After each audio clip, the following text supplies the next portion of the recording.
In the ancient land of Celeria, there lived a young man named Amun who worked diligently to earn his living.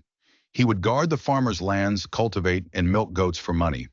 However, Celeria suffered a severe drought. Amun, there is no work for you here, my son. The land is barren. There is nothing to plant or harvest, his employer said. With a heavy heart, Amun felt his world collapse. His steps were heavy as he walked.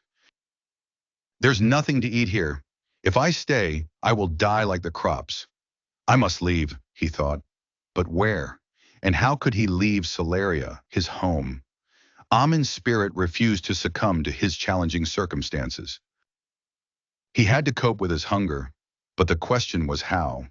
He felt as dry as the barren land. But there was one last hope, his neighbor and friend, Dirar, who raised chickens.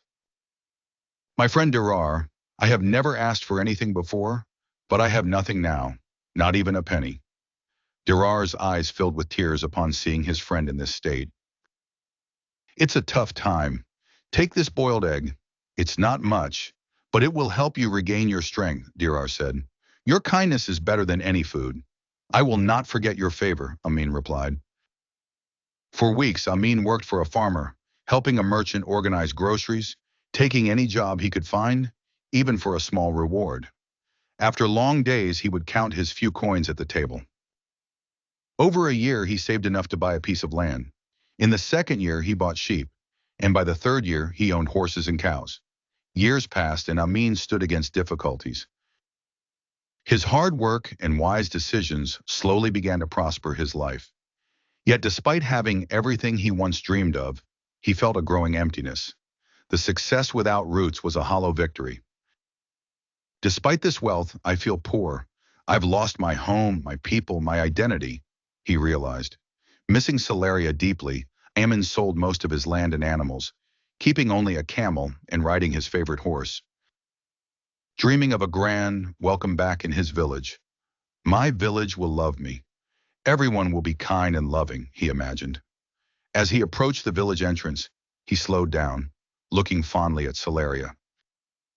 At first, people did not recognize him. News spread of the wealthy man on the stunning black horse. Who is this rich man, and why is he here? Does he want to buy our land? They wondered. When they discovered it was Amin, they couldn't believe what was happening. They talked about him at the market. Can you believe it's Amin the poor? How did he get wealthy? Did he become a criminal? Whispered the townsfolk. Despite their disbelief in his vast wealth, gossip about palaces and jewels spread around. Sir, the apples look delicious. Amin spoke to a vendor, buying apples as if it was a mundane act. The villagers expected him to flaunt his riches, but Amin's generous nature continued. He helped a poor old man. My young man, please give this man whatever he needs, and I'll pay for it, Amin offered. Yet despite Amin's generosity, whispers continued, and envy grew in the villagers' hearts. Dirar, the chicken breeder, was particularly angry. He's ungrateful. We must confront him. I shall speak to him, Dirar declared. Later, Dirar faced Amin. My friend, it's lovely to see you. Enough with the fake love. I've come for what you owe me, Dirar accused. You came for the eggs? I'll cook something for you if you're hungry. Are you mocking me, Amin? Dirar asked. Mocking? I don't understand what's happening, Amin said, confused.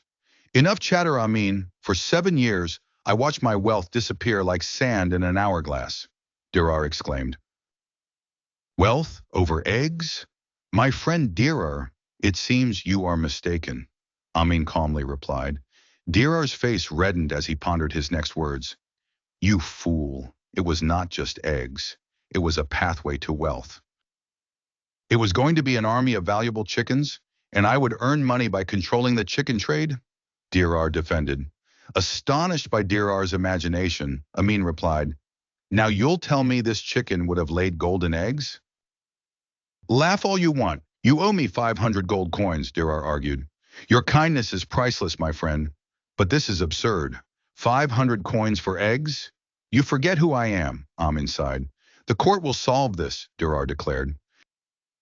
Dirar went to the courthouse to file a complaint against Amin, claiming his lost empire of eggs. I gave Amin a dozen eggs. Each egg would have been a chicken, and each chicken lays hundreds of eggs. Over 7 years, imagine the amount of eggs I could have earned had I not given them to Amin, Dirar argued. Tell Amin to come here tomorrow and I will decide on this matter, the judge said. In the morning, the trial began, but Amin was absent. For half an hour, everyone patiently waited. He ran away, a coward. I rule that Amin must pay Dirar 500 coins, the judge ruled. Sorry, sir, Amin interrupted. I believe Dirar made an accounting error. He doesn't know how to be fair. Amin, what is your defense? Explain to the court, the judge demanded. I'm sorry, sir, I was busy in my garden. I was planting boiled beans, Amin humbly answered. Have you lost your mind? Boiled beans don't grow, replied the judge. Yes, sir. Please tell me then, how does a boiled egg hatch? Amin calmly asked. Murmurs filled the room. Amin is not guilty and owes Dirar nothing, the judge concluded. Dirar was embarrassed and the crowd cheered Amin's wisdom. It was in that moment Amin felt truly at home and lived in harmony